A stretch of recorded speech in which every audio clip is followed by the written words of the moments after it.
이번 우리는 주신 로마서 2장 17절에서 20절의 말씀으로 하나님 앞에서 가장 중요한 태도, 겸손이라는 주제로 하나님 말씀을 듣도록 하겠습니다. 겉만 그럴듯하고 실속이 없는 이런 사람을 보통 우리가 속빈 강정이라고 부릅니다.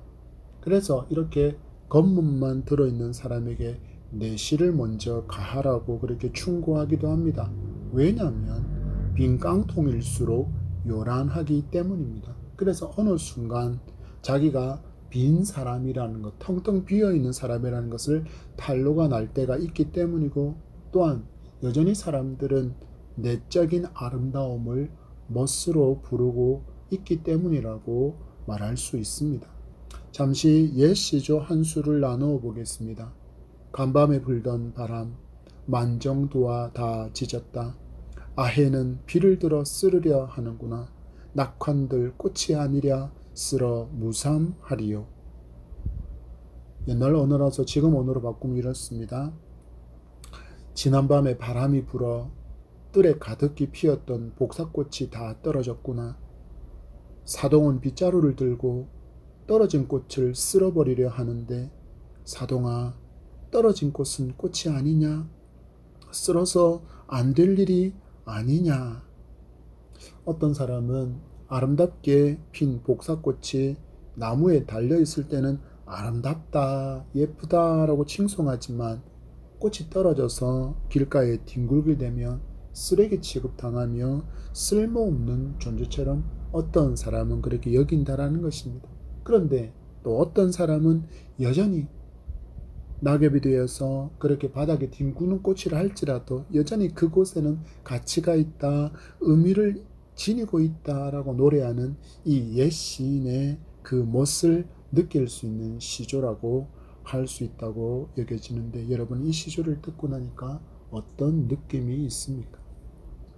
성경을 통해서 하나님은 안으로 표현되는 중심을 중요하게 여기신다는 것을 우리는 성경의 많은 구절을 통해서 만날 수 있습니다. 왜냐하면 안은 결국 겉으로 그것이 드러나게 되어 있다고 말씀하고 있기 때문입니다. 오늘 바울은 로마서를 통해서 자신의 동족인 유대인이 이처럼 속빈 강정의 삶을 살고 있다는 것을 고발하며 회개를 촉구하고 있습니다. 그리고 이 시대를 살아가는 우리에게도 이 말씀은 그 날카로움은 같습니다. 성도가 말씀의 날카로움에 찔림을 받을 수 있는 것은 은혜입니다. 왜냐하면 그래야만 자신의 신앙의 현 주소를 발견하고 회개할 수 있는 기회를 얻을 수 있기 때문입니다. 로마서의 말씀이 나를 살리기 위해서 하나님께서 이 밤 우리에게 주신 말씀인 줄로 믿고 아멘으로 수용하고, 또한 화답하며 하나님의 말씀으로 돌아가는 결단과 실천이 이 밤 함께하기를 축복합니다. 사실 로마서는 인간의 무능함과 또한 하나님께서 베푸신 구원의 은총을 설명하고 있기에 그 주제가 상당히 무겁다 할 수 있습니다. 히브리서 4장 12절의 말씀은 이렇게 이야기합니다. 하나님의 말씀은 살아있고 활력이 있어 좌우의 날선 어떤 검보다도 예리하여 혼과 영과 및 관절과 골수를 찔러 쪼개기까지 하며 또 마음의 생각과 뜻을 판단하나니. 아멘. 히브리서의 말씀처럼 성경은 정말 날선 검과 같이 예리하여서 우리를 찌르고 쪼갭니다. 그래서 아픕니다. 우리가 병으로 혹은 사고로 인해서 병원에서 수술을 받게 되면 병든 부분을 히브리서의 말씀처럼 예리한 메스로 찌르고 자르고 쪼개야 합니다. 부분 마취, 전신 마취, 모통 주사로 고통을 잊게 만들어 주긴 하지만 마취가 끝나면 찾아오는 그 고통은 견디기가 너무너무 힘든 것입니다. 그런데 그 고통이 찾아온 이유를 우리가 생각한다면 우리는 이 고통에도 감사할 수 있습니다. 왜입니까? 그 고통의 순간이 있었기에 내가 병에서 나음을 받았고, 또한 다친 부위가 수술로 정상적으로 기능할 수 있게 되었기 때문입니다. 곧 이런 고통은 나를 살리고 나에게 유익을 주는 고통이기에 감사할 수 있다라는 것입니다. 하나님의 말씀이 우리를 이렇게 찔러 쪼개면 견디기가 힘듭니다. 때로는 내가 정말 지금까지 좋아했던 것들을 포기해야 하고 잘라내야 하는 결단도 따릅니다. 그렇지만 이렇게 순종함으로 인해서 우리는 하나님과 더욱더 친밀해지는 그런 기쁨을 얻게 되고, 종국적으로는 하나님의 나라에서 영원토록 왕노릇하며 눈물과 슬픔과 고통도, 병듦도, 사망도, 이별도, 범죄 걱정도 없이 행복과 기쁨이 충만한 삶을 살 것이기 때문입니다. 그래서 성도는 로마서처럼 무거운 주제의 말씀을 받으면서도 이렇게 고백할 수 있는 것입니다. 시편의 고백입니다. 시편 119편 103절의 말씀에 주의 말씀의 맛이 내게 어찌 그리 단지요 내 입에 꿀보다 더 다니이다. 아멘.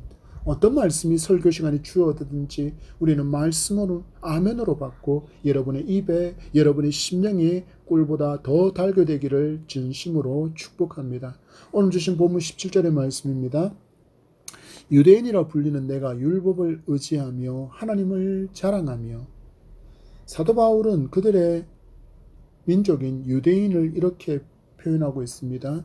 유대인이라 불리는 내가. 이 말은 그 의미, 언어적인 의미를 살펴보면 이런 의미입니다. 너 뭐라며 라는 어투입니다. 야, 너 유대인이라며. 그런데 점점점의 뉘앙스를 가지고 유대인을 향해서 포문을 열고 있는 우리는 바울을 만날 수 있습니다. 너희들은 유대인들이라고 자랑하며 율법을 의지한다고 하나님을 안다고 자랑하고 있다라는 것입니다. 너희들은 스스로 선민이라고, 하나님의 율법을 받은 자라고, 하나님을 아는 자라고 자랑을 하는데 왜 너희의 삶에는 선민으로서, 율법을 가진 자로서, 하나님을 아는 자로서의 삶이 없느냐라는 것입니다. 며칠 전에 제자 광성교회 박한순 목사님에게 네덜란드에서 중학교에 다니는 한국 학생이 이메일 한 통을 보냈는데 그 내용이 참 기가 찹니다. 네덜란드는 1994년도에 차별금지법을 통과시켰는데 이제는 성 정체성을 먼저 밝혀야 한다고 이야기합니다. 호칭을 부를 때도 그 정체적인 성은 남자이지만 그가 아니라 그녀로 불러달라고 하면 남자에게도 그녀라고 불러야 한다는 것입니다. 1994년 이후에 거의 한반의 2% 정도가 동성애자가 있었던 이 네덜란드가 이제 거의 30년의 시간이 흘러가니까 한반의 50%가 동성애자가 되었고, 그리고 동성애자를 위한 날에는 학교를 등교할 때도 그들을 지지하는 의미를 담고 있는 색상의 티셔츠를 입어야 되고, 또한 티셔츠를 입고 오지 않으면 손목에 그와 같은 색깔의 띠를 메어야 학교에 등교할 수 있다는 것입니다. 그렇지 않으면 시대에 뒤처진 사람, 인권운동을 반대하는 사람처럼 눈총을 받거나 따돌림을 받게 된다는 내용이었습니다. 기독교인이기에 이러한 것에 동참하지 않겠다고 하면 담임선생에게 불려가서 야단을 맞거나 학업적인 불이익을 당하기까지 한다고 적어보내며 신앙을 지킬 수 있게 한국은 절대로 이 법안이, 이 포괄차별금지법이 통과되지 않도록 기도해달라는 부탁으로 이 편지는 끝을 맺고 있었습니다. 성경은 하나님께서 남자와 여자를 창조하셨다고 말씀합니다. 이것은 부정할 수도 없고 부인한다고 바뀔 수 있는 것이 아닙니다. 그런데 이 시대는 이러한 질서를 부정하는 것이 인권이고 깨어있는 인간이라고 부릅니다. 아닙니다. 하나님 안에서 하나님께서 세우신 진리를 따를 때 인간은 참으로 인간다운 삶을 살아갈 수 있습니다. 죄로 신음하고 죽음의 공포에 시달리는 인간을 구원하시려고 당신의 아들 예수 그리스도를 죽이신 그 사랑이 있는데, 그 사랑을 부인하고 그 사랑을 베풀어 주신 하나님을 부인하는 것은 씻을 수 없는 죄이며 결국 지옥의 영원한 고통으로 가는 하이패스일 뿐임을 성도는 반드시 알아야 합니다. 유대인은 하나님께서 왜 자신들을 선민으로 부르셨는지 그 이유는 전혀 고민하지 않는 사람이 되었다라고 오늘 바울은 이야기합니다. 왜 그들에게 율법이 주어졌는지, 하나님을 먼저 알게 하셨는지 그들은 이제 뭐 관심도 없다라는 이야기입니다. 그들에게는 하나님에 대한 관심이 없다라는 것입니다. 그냥 그들은 이제 혈통적으로 자신들이 혈통적으로 피를 받았기 때문에 혈통적으로 자신들이 유대인이라는 사실에만 의미를 부여하고 있고, 그들은 혈통적으로 유대인이기에 하나님의 선민이고 하나님께서 자신들을 버릴 수 없다고 굳게 믿으면서 삶을 통해서는 하나님의 선민으로서의 역할과 율법을 준행하는 어떤 순종도 없는 삶을 살고 있다라고 그렇게 바울이 고발하고 있는 것입니다. 결국 이러한 모습이 무엇이라고요? 앞에 예화에서 들었던 그 단어와 같이 속빈 강정일 뿐이라는 것입니다. 바울은 너희들에게 비어서 부족한 것이 있다는 것을 다음 18절을 통해서 알려주고 있습니다. 율법의 교훈을 받아 하나님의 뜻을 알고 지극히 선한 것을 분간하며, 아멘. 너희들은 말로만 유대인이라고 말할 것이 아니라 선민으로서 부름을 받은 유대인답게 율법을 가진 사람답게 먼저는 하나님의 뜻을 알아야 한다고 그들의 부족함을 알려주고 있다. 너희들은 지금 하나님의 뜻을 알지 못한다라는 이야기입니다. 하나님은 유대인들의 조상인 모세와 선지자들을 통해서 하나님을 알 수 있도록 하나님 당신을 계시해 주셨습니다. 그래서 세상 어떤 민족보다 큰 은혜를 입은 백성이 바로 유대 백성입니다. 그렇지만 그들은 하나님의 뜻을 아는 자로서의 삶은 살고 있지 않다라는 것입니다. 그렇다면 이스라엘 백성들을 통해서 열방에게 알려주려고 하셨던 하나님의 뜻은 과연 무엇일까요? 바로 구원입니다. 하나님은 메시아를 보내시고 온 세상을 구원하실 계획을 유대인들에게 알려주셨습니다. 그리고 유대인들은 이 하나님의 계획을 열방에 전하고 선포해야 될 사명이 있었지만 하나님의 뜻을 그들은 외면하고 혈통적으로 유대인이라는 자부심으로만 똘똘 뭉쳐서 선민이라고만 외치면서 살고 있었기에 바울이 그들의 삶을 지적하고 있는 것입니다. 이어서 이야기합니다. 지극히 선한 것을 분별해야 한다. 이것이 하나님께서 너희를 향한 뜻이다라고 이야기합니다. 지극히 선한 것이라는 것은 율법의 가르침을 의미합니다. 곧 율법을 아는 사람답게 살아야 한다는 것입니다. 너희들은 유대인이기 때문에 율법을 받은 사람이기 때문에 율법을 알고 있는 사람답게 살아야 한다는 것입니다. 그들은 율법을 선한 삶의 원리로서 받아들였습니다. 우리는 하나님의 말씀에 따라 살겠습니다라고 그들을 고백했기 때문입니다. 선지자들이 나와서 그렇게 하나님의 말씀을 선포했을 때 그들이 아멘, 아멘, 아멘이라고 외치면서 그 말씀을 내 삶의 원리, 하나님을 섬기는 백성다운 삶의 원리로서 그들이 수용했다라는 것입니다. 그런데 이제는 너희들이 그것을 따르지 않고 있다라고 바울이 말하고 있는 것입니다. 어떻게 살아가고 있다고요? 그래서 마치 이방인처럼 너희들이 살아가고 있다라는 것입니다. 바울은 1장에서 이렇게 이야기했습니다. 1장 21절입니다. 앞장 1장 21절의 말씀입니다. 하나님을 알되 하나님을 영화롭게도 아니하며 감사하지도 아니하고 오히려 그 생각이 허망하여지며 미련한 마음에 어두워졌나니. 아멘. 지금 유대인의 마음의 상태가 마음이 어두워져 버린 유대인이 되었다라는 것입니다. 그렇다면 우리는 어떻습니까? 예수님을 나의 구주로 믿겠다고 하는 신앙의 고백은 결국 예수님의 가르침대로 살겠다는 삶에 대한 동의가 그 안에 있습니다. 그런데 예수님을 믿습니다라고 말은 하지만 삶에서 예수님의 가르침을 따르는 순종이 없다면 바울의 책망은 우리를 향하고 있다는 것을 성도는 기억해야 합니다. 어떻습니까? 여러분은 삶을 통해서 예수 닮음의 향기가 드러나고 있습니까? 무너지거나 혹은 게을러져 있다면 우리 다시 회복합시다. 여전히 나를 사랑하셔서 나를 향해 두 팔을 벌려서 환영해 주시고 나를 기다리시는 우리 주님이 계시기 때문입니다. 유대인에게 유대인다운 삶의 회복을 외치는 바울의 음성을 지금 나에게 주시는 하나님의 음성으로는 우리 모두가 되기를 축복합니다. 이어지는 19절의 말씀입니다. 맹인의 길을 인도하는 자요 어둠에 있는 자의 빛이요. 아멘. 눈이 어두운 사람, 앞이 전혀 보이지 않는 흑암에 사는 사람은 유대인의 입장에서 보면 바로 이방인들을 이야기합니다.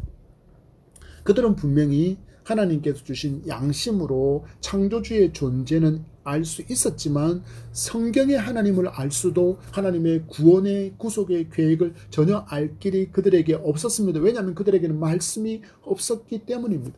이처럼 마치 맹인이 되어져 있는 이방인, 그래서 칠흑 같은 어둠에 갇혀서 엉뚱한 곳에서 길이 있는가, 그래서 엉뚱한 신들을 거짓된 것을 숭배하고 찾아 헤매고 살아가는 그들을 하나님께로 인도해야 할 사명이 누구에게? 유대인에게 있었다라는 것입니다. 어둠 속에서 방황하는 그들에게 빛을 비추는 삶이 그들에게 요구되었는데 유대인은 지금 그렇게 살지 못했다라는 것입니다. 유대인들은 생각합니다. 마치 구원은 유대인의 몫인 것처럼, 하나님은 오직 유대인만의 하나님인 것처럼 여길 뿐 복음을 전하고 그들을 구원해낼 의지도 없었습니다. 이렇게 살고 있는 유대인에게 바울이 외칩니다. 아니야, 그건 하나님께서 너희들에게 기대하시는 모습이 아니야. 하나님의 기대는 너희가 맹인의 인도자가 되고 어둠에서 헤매는 사람들에게 빛이 되기를 원하신다라고 말해주고 있습니다. 여러분, 성도도 마찬가지입니다. 교회는 다니지만 하나님의 말씀을 알지 못하면 하나님의 뜻을 알 수 없고, 또 말씀에 따르면 선한 것을 분간하며 살아갈 수 없습니다.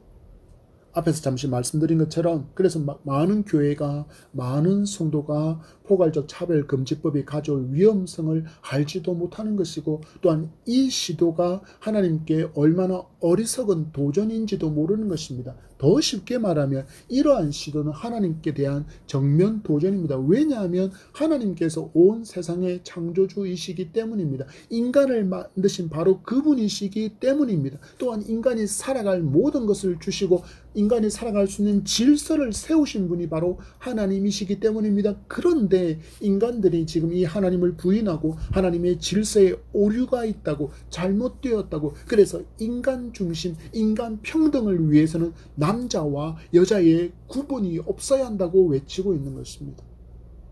더 문제가 무엇일까요?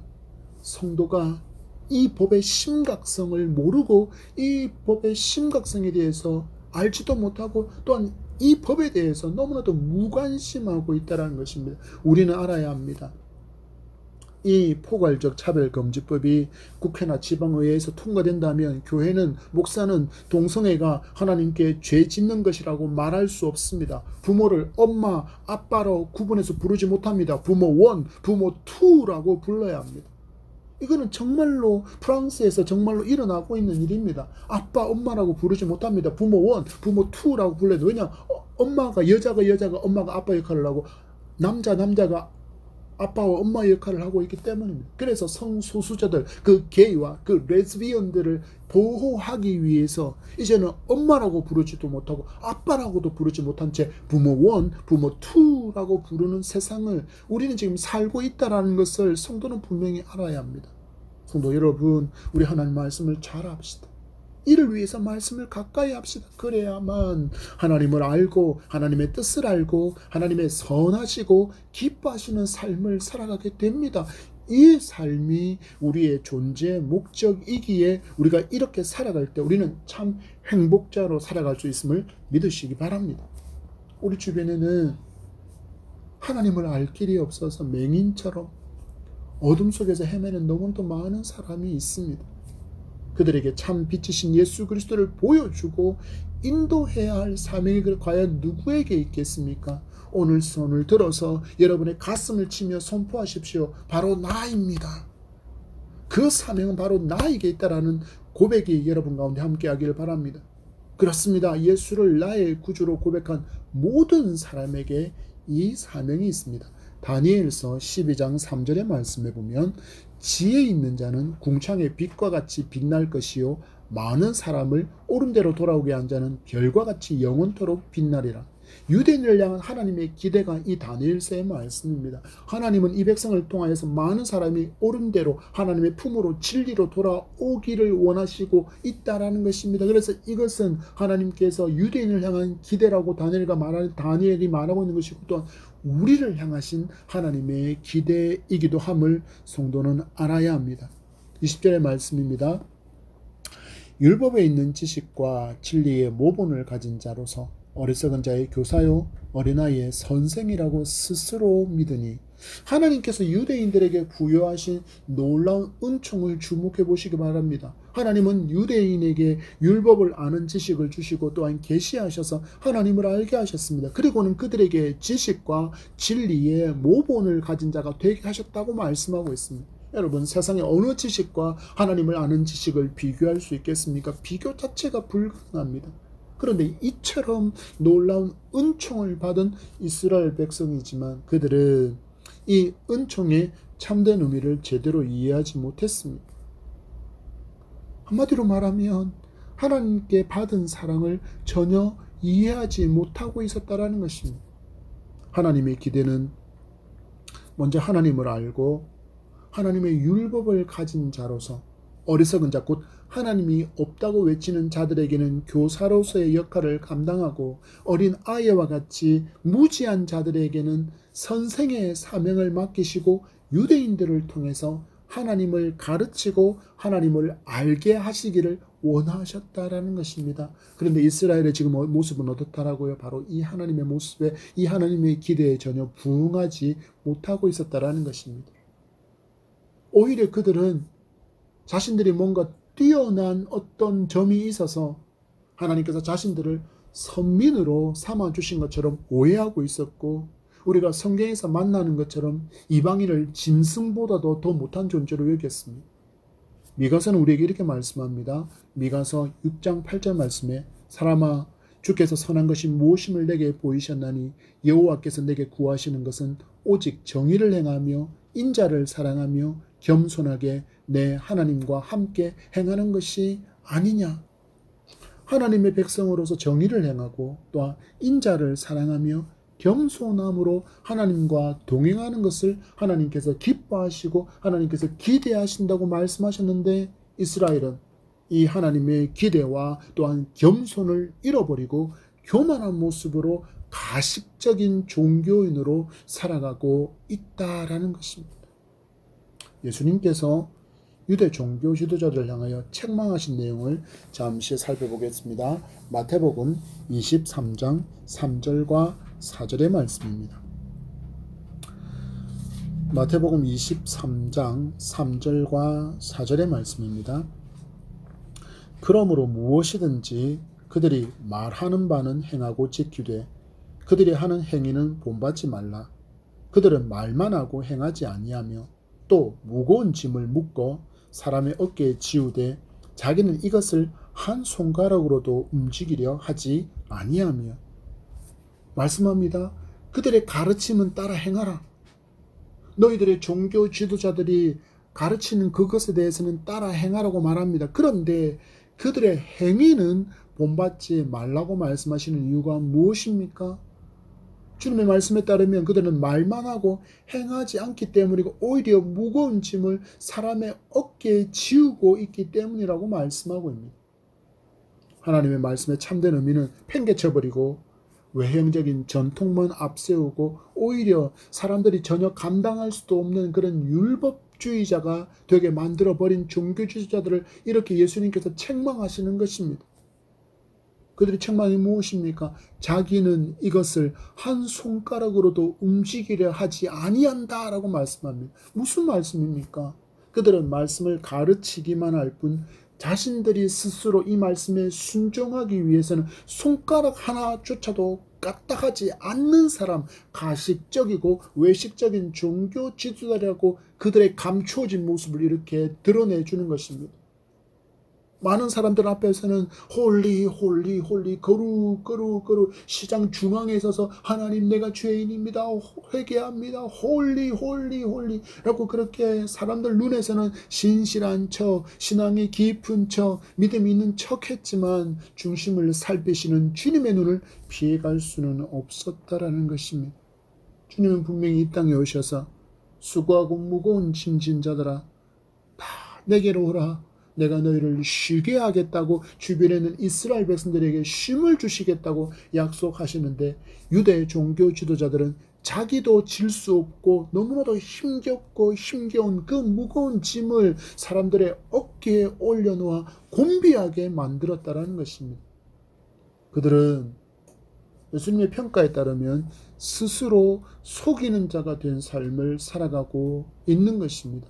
야고보 사도는 이렇게 이야기합니다. 야고보서 1장 22절의 말씀에 너희는 말씀을 행하는 자가 되고 듣기만 하여 자신을 속이는 자가 되지 말라. 말씀의 행함이 없이 듣기만 하는 자를 향하여서 자신을 속이는 자라고 평가하고 있습니다. 우리가 나는 믿습니다 라고 고백했다면 내 삶에는 반드시 말씀에 대한 순종이 뒤따라야만 자기 기만이 되지 않는다라는 것입니다. 그렇지 않고 나는 믿습니다 라고 말은 했는데 내 삶의 말씀을 따르는 순종이 없다면 그 순종함으로 말씀에 살아있음을 경험하지 못한다면 여러분 우리가 어떻게 담대하게 복음을 외칠 수 있고 하나님께서 살아계시다고 외칠 수 있겠습니까? 요즘 남아메리카에서 복음을 외치고 있는 한 한국 청년이 있습니다. 이 청년은 예수 그리스도의 이름으로 치유를 명하고 또한 병든 자를 일으키고 귀신을 쫓아내는 사역을 하고 있습니다. 유튜브에 보면 이 친구의 이야기가 굉장히 많이 나옵니다. 자기가 스승이라고 말하는 그 스승이 이단적인 요소가 있다고 해서 그 이름을 밝히지는 못하지만 한 가지 도전받을 수 있는 내용이 있어서 잠시 전하고자 합니다. 바로 우리는 진정 복음을 믿고 성경의 하나님을 믿고 그분의 크고 놀라우심을 믿느냐라는 것입니다. 이 청년은 담대하게 예수 이름으로 외치고 있습니다. 예수 이름으로 명하노니 Almighty Jesus Christ, 전능하신 예수의 이름으로 명하노니 병든 것은 떠나갈지어다, 나을지어다, 귀신은 떠나갈지어다 하고 선포할 때 귀신이 떠나가고 병든 자가 낫는 역사가 일어난다라는 것입니다. 우리는 혹시 마치 2000년 전에 계셨던 예수 혹은 예수께서 행하신 모든 기적과 치유는 마치 과거의 일일 뿐인 것처럼 지금은 전혀 일어날 수 없는 일인 것처럼 여기지 않는가 하는 도전을 이 친구를 통해서 여러분들한테 드리고 싶습니다. 하나님은 살아계십니다.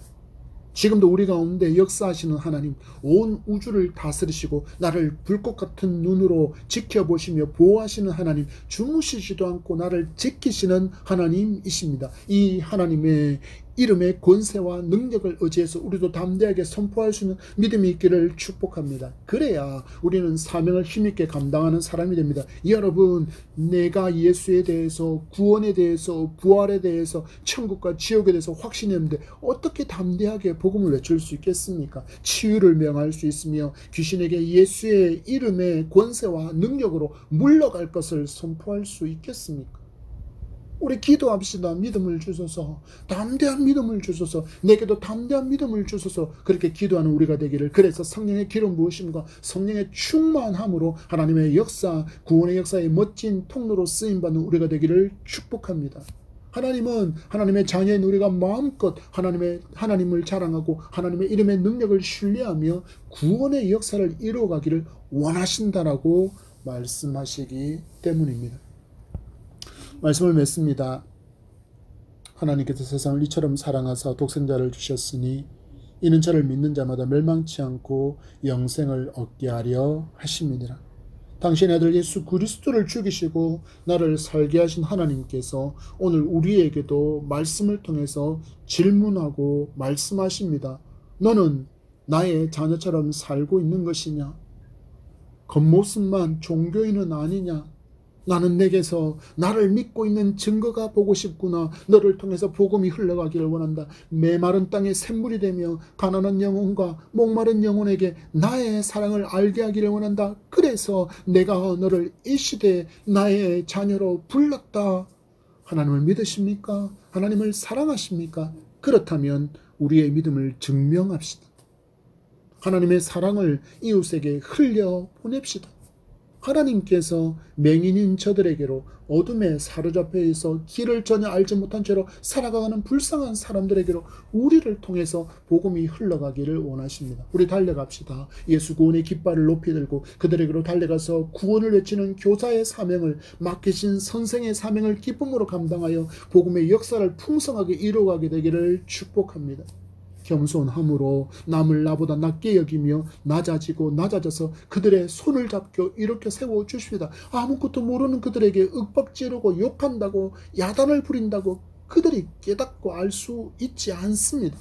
주님처럼 겸손함으로 잘 섬겨서 주님을 닮은 여러분들을 보여주시고 마주 잡은 여러분의 손에서부터 피어나는 예수의 향기를 맡고 그들도 주님께로 돌아오게 되는 그 아름다운 날을 꿈꾸며 믿음으로 남은 주간을 살아가는 여러분 되기를 축복합니다. 본격적인 무더위 또한 본격적인 장마가 시작됩니다. 모두 건강과 안전에 유의하시고 남은 주간 평안하기를 주님의 이름으로 축복합니다.